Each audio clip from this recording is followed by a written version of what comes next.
Saludos, bienvenidos a este nuevo podcast de lo micro a lo macro. Franklin Vázquez les hará compañía en cada una de las entregas que tenemos previstas. Este podcast trata de hacer negocios, historias de negocios, enseñar a la gente a crear pequeñas empresas, microempresas y también a desarrollarlas. Y vamos a hablar de historias de negocio.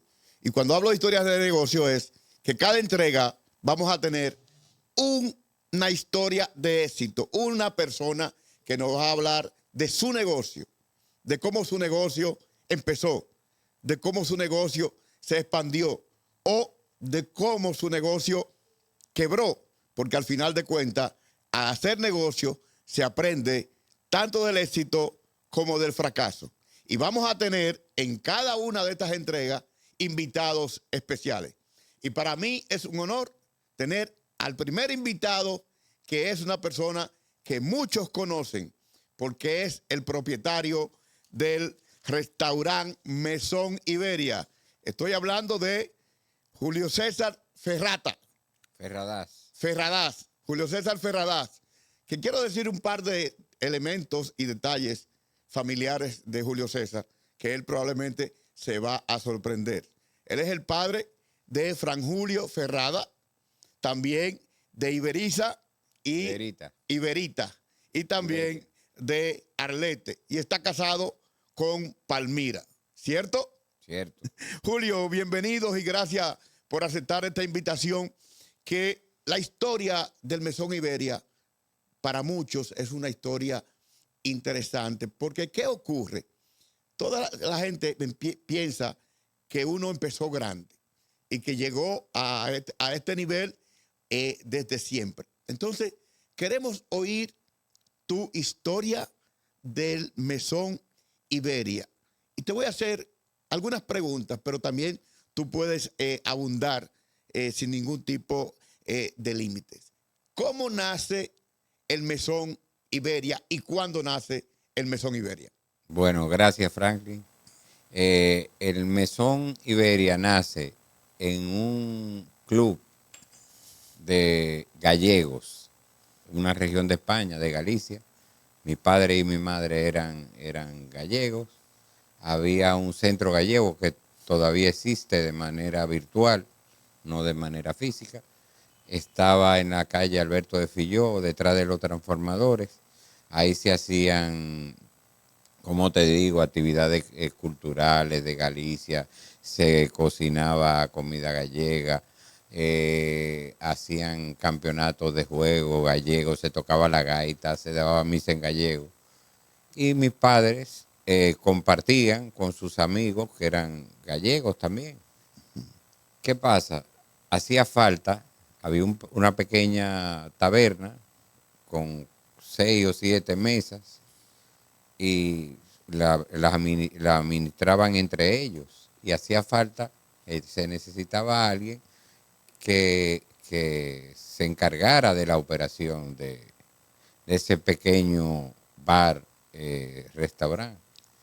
Se lo ofrecen a mi madre. Nosotros en ese momento como familia, mi padre era mecánico industrial, no estábamos ya, entró con una enfermedad, esto, lo otro, comenzó, se lo ofrecen a mi madre y comenzamos en el centro gallego no solar.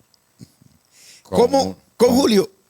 Ahí es donde tú dices, en el centro gallego, pero cuando tu madre acepta tomar el negocio, ¿ok?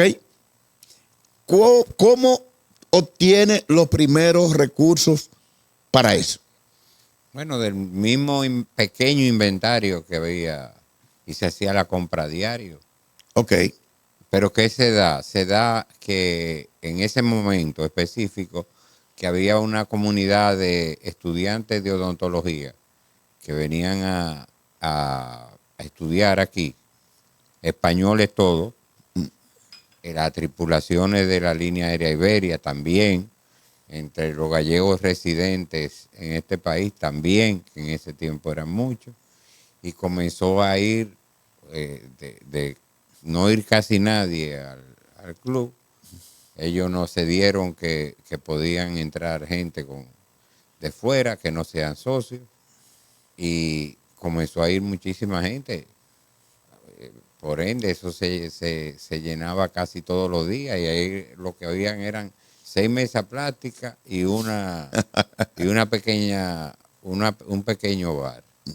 ¿Y qué era el atractivo en ese momento? ¿Cuál era? ¿Qué tipo de comida era? Fundamentalmente comida gallega. Comida gallega, pulpo a la gallega, tortilla, racón, ternera, empanada gallega, unos dulces gallegos que se llaman melindres, 8 o 10 platos.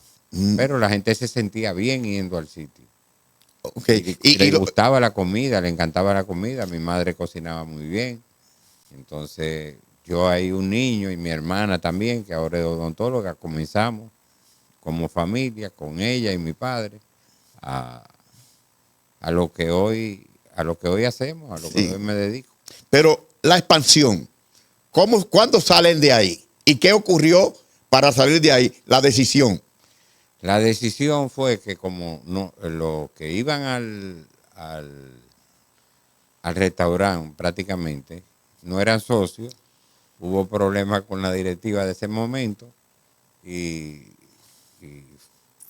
nos fuimos de ahí. ¿Y a dónde se fueron? Nos fuimos y nos fueron. Buena pregunta. Sí. Comenzamos a buscar local. En ese momento, en los 80 y pico, habían pocos locales Disponibles en alquiler. Nosotros teníamos poco capital, casi nada. Y decidimos, aunque no es una zona comercial, comenzar lo que hoy es el Mesón Iberia en nuestra casa. En la propia casa. En la propia casa, que tenía mucho terreno. Pero interesante eso, Julio, porque hay gente que piensa que una empresa tiene que tener un local. Si hay que tener un local, hay que tener unas condiciones, unas instalaciones. Ustedes se trasladaron a su propia casa, pusieron el negocio en la propia casa. ¿Cómo trastornó eso la vida familiar? A ver, porque no es lo mismo tú ir a dormir a tu casa que tú tener el negocio en tu casa, que te levantas y estás en el negocio. ¿Cómo te explico? El comienzo, la primera etapa. Ok, por favor. Había unos clientes de nosotros del Centro Gallego que hacían toldos. Mi padre era mecánico industrial también se fajó. Hicimos un pequeño bar, todo sin aire acondicionado, un toldo de lona y una mata de níspero arriba que tenía 4 mesas también. Y solamente había un área con aire acondicionado que tenía 6 mesas. Y se dividió la casa. Y en la parte de al lado y de atrás de la casa es que comienza el restaurante. Sí, pero ahí es lo que te digo, el trastorno de la vida familiar no fue un tema. Para nada, porque estábamos todos involucrados en el restaurante. Era nuestra fuente de ingreso para la familia. Era cada cual, mi madre que era la que más, el alma del Mesón Iberia, que de hecho se llama como ella, Iberia. Era la que interactuaba con los clientes. Nosotros nos repartíamos ir de compra, nosotros empezamos con 4 empleados. 4 empleados. Trabajando nosotros. Tanto mi hermana, que estudiaba odontología, yo comencé a estudiar administración de empresas en una PEC. Mi padre, que dejó el trabajo que tenía en una empresa que quebró. Pues entonces le estaba yendo bastante bien, que dejó el trabajo. Sí. Nosotros siempre fuimos hacia arriba. Primer paso, Centro Gallego. Segundo paso, la división de la casa. Luego, a los, ¿qué te digo? 3 o 4 años se hace una remodelación. Pero ahí es que voy, antes de que tú hables de la remodelación. Porque me dijiste, teníamos pocos recursos cuando nos mudamos, cuando comenzamos el negocio en la propia casa. Financiamiento, ¿quién le dio financiamiento? ¿De dónde consiguieron dinero? En el Centro Gallego, mi padre enferma del corazón. Tiene que irse para España a hacerse una cirugía de corazón abierto, que aquí no se hacía en esa época. Y nos quedamos mi hermana y yo en el Centro Gallego. Ok. Es una parte. Ok, es decir, que tuvieron una primera crisis Sí, en el centro 16 gallego. años, sí, Con 16 años, que era la edad tuya. sí. Ok, entonces ya vamos a la otra etapa, a la etapa que el negocio está en la casa. Pero para hacer remodelación, para hacer cambio, ¿de dónde salió el dinero? El dinero salió, yo te dije que al centro gallego iba mucha, o sea, Si ustedes habían hecho un ahorro. habíamos hecho un ahorro Ok, y también la inversión en la casa fue mínima. ok, no fue Bueno, mucho, hubo no. simplemente algunos cambios. Un toldo, de Toldo. lona, donde estaba la terraza de la casa, Ok, se hizo el bar. mm, Fue solamente hacer un bar de madera. La cocina fue a lo mínimo. Estaba donde hay un callejón ahora. sí. Estaba la cocina.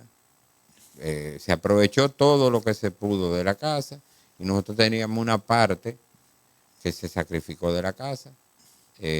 Nos quedamos solo con la sala y con las habitaciones de la casa. Interesante, Julio, la historia del Mesón Iberia, porque cuando hablamos de eso, tú dices, bueno, hicimos una remodelación en la casa, hicimos algunos cambios, pusimos el bar aquí, el bar allí, pero ustedes lo tenían estructurado como un negocio que ustedes pensaban que podía llegar a donde está hoy. A ver, ¿Qué te digo? o las cosas se fueron Porque dando. siempre hasta ahora, gracias a Dios, ha sido un negocio que fue en aumento. O sea, siempre fue a más, a más, a más. Sí, pero lo que pasa, Julio, y te lo pregunto, porque hay negocios, yo asesoro muchos negocios, y hay negocios que siempre están pequeños, porque la mentalidad no le permite ver que hay un mundo, que hay una expansión, que tú puedes crecer. Y eso no solamente en República Dominicana, en España, en cualquier parte del mundo, tenemos negocios así. Entonces, tú dices, bueno, se fueron dando, pero ustedes hicieron cosas para que se diera. Claro, claro. ¿Como cuáles, por ejemplo? Comenzamos ya a cambiar la cocina, aunque siempre vivimos en el restaurante. La casa de nosotros estaba delante del restaurante, al lado. Ahora yo vivo al frente. Ok. Pero también vivo casi 15 o 16 horas del día en el restaurante. En el restaurante. En el restaurante. La vida de nosotros en sí gira alrededor de Eso hace una diferencia, estar permanentemente dentro del negocio. muchas. ¿Por qué? Porque cualquier cosa, cualquier problema, Pero no es mucho sacrificio para ti y tu familia, por ejemplo, para los hijos, cuando estaban pequeños. No, No. porque yo lo tengo cerca también. Ok, porque también estaban ahí. Sí. Y ellos crecieron en el negocio. Los míos no. Nosotros, mi hermana y yo sí crecimos. Ok, ok. Ujú. Ya, Pero están ahí. Tú lo tienes cerca. Yo puedo darme el lujo de cruzar al restaurante cuando hay una hora muerta, volver a mi casa, atenderlo a ellos, ir al colegio. Se hace una vida en común que a mí personalmente me encanta. Me crié en eso y obviamente vives de eso y has hecho vida de eso. sí. ¿Ok? Sí. Pero Julio, una pregunta. En todo proceso de expansión, de crecimiento de cualquier negocio, de cualquier empresa, hay momentos de crisis, por cualquier razón. ¿Ustedes han tenido momentos de crisis? Sí. Sí. ¿Cómo cuáles, Sí. por ejemplo? Primera crisis, el alma del negocio era mi madre. Ya. Primera crisis cuando muere mi madre. ¿En qué año fue eso? Eso fue en el 1 de enero del 2001. Del 2001. Del 2001. Sí, estamos hablando hace 24 años. Sí. ¿Qué representó eso para usted? Bueno, representó como algo ¿Cómo? chocante, como que ahí... Porque ella era el alma Ella del era el negocio. alma del negocio. Entonces yo tengo que coger el mando del negocio, la pauta del negocio, todo. Pero ahí, Porque siempre trabajé allá y todo, y nos dividíamos. Ahí yo tengo que coger el timón. el timón del negocio. Julio, pero interesante. Muere doña Iberia. Lamentable. Hay una crisis. Pero tú me dijiste que fuiste a estudiar administración o Yo estudiaste chef Yo hice un curso de cocina. de cocina en la escuela de Alain Ducasse de Francia. Ya. Y siempre me crié ahí junto con ella, aprendiendo, haciendo platos nuevos. Siempre, algo que te lo dije hace poco, que siempre fue en crecimiento, En expansión. en expansión, nunca para atrás. ¿Cómo superaron la muerte de doña Iberia? Bueno, nos armamos de valor, aprendimos de ella, de sus cosas positivas, que eran muchas, trabajo, dedicación, puntualidad, atención al cliente, familiaridad. ¿Mermó la cantidad de clientes que iban después de eso? Si te digo la verdad, ya nunca Ha mermado. ha mermado. Hay un elemento importante. Quizá merme el dinero que uno se gane por H, por R, Sí. pero la afluencia de público nunca, hasta ahora, gracias a Dios, Sí. nunca ha mermado. Pero tú, por ejemplo, tú dices, bueno, tomé el timón Exacto. porque sabemos que las madres, y en ese tiempo, las madres de ese tiempo eran muy, sí, era todo, llenaba todo. Sí, en mi casa había un matriarcado. Sí. Había que hacer lo que ella decía, mi papá, mi Fue hermana, todo el mundo. Todo el mundo. Sí, ¿cómo asume eso Julio César? Es decir, ya en términos de lo que es la administración del negocio, porque me imagino que hubo un cambio radical. Sí. ¿Qué hiciste ahí? No, seguí para adelante. Pero en términos de administración, ¿no hubo algún cambio que te diera algunos elementos diferentes a la administración del negocio? ¿Qué te digo? Sí, claro. ¿Pero qué hiciste? Más control. Más control, Más ok. control en la operación, más control en la atención al cliente. Lo que ella hacía, hubo que suplirlo. O sea, y tratar de que siguiera el negocio, de que siguiera bien y que siguiera en expansión. No, yo te digo lo de los clientes, porque sabemos, por ejemplo, que hay gente que va a un negocio porque es dueño, porque fulano es dueño. Porque fulano es que está al frente de eso. Entonces, cuando esa persona no está, la gente dice, bueno, eso ya no va a ser lo mismo porque ya fulana no está. Claro que sí. Y pasó con algunos clientes. Pasó, pero qué sé yo, siempre, no sé por qué, pero siempre te mantuvo. Siempre. Yo siempre cuidé la calidad, el servicio, el que la gente que vaya al restaurante se sienta bien, como que no se sienta, a veces tú vas a un sitio sin ánimo de crítica y tú te sientes como tenso, Sí. qué sé yo, algo que no pasa allá. Bueno, de hecho, lo que somos asiduos al Mesón Iberia, como promoción, lo que somos asiduos al Mesón Iberia, cuando vamos al Mesón Iberia nos sentimos como si fuera nuestra propia casa. Pero ahí te voy a hacer una pregunta que para mí es vital y me imagino que los que están viendo el programa ahora también lo pensarán. El tema de los empleados. Porque para hacer lo que es Iberia hoy, los empleados han sido clave. ¿Cuál ha sido o cuáles fueron los elementos que te permitieron a ti contratar a la gente acertada y precisa? Bueno, los primeros empleados de allá vinieron de un restaurante que había aquí en la 27 de febrero que se llamaba El Rancho La Campana. Claro, famoso el Rancho La Campana. Marino, Isidoro, Aristi, Isidro vinieron de ahí. Entonces eran unas personas que tenían mucha afinidad con los clientes. Con los clientes. Sí. Y luego siempre se busca un perfil en la cocina.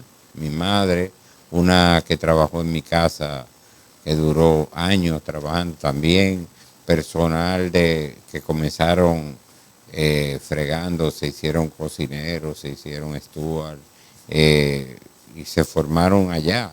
prácticamente. Nosotros tenemos a Leo, que empezó con 11 años con nosotros. Trabajando allá. Trabajando y criándolo casi. Y ya tiene 50 y pico. Está todavía allá. Julio, vamos a hacer una pausa para en una segunda entrega continuar contigo hablando del restaurante Mesón Iberia. Gracias.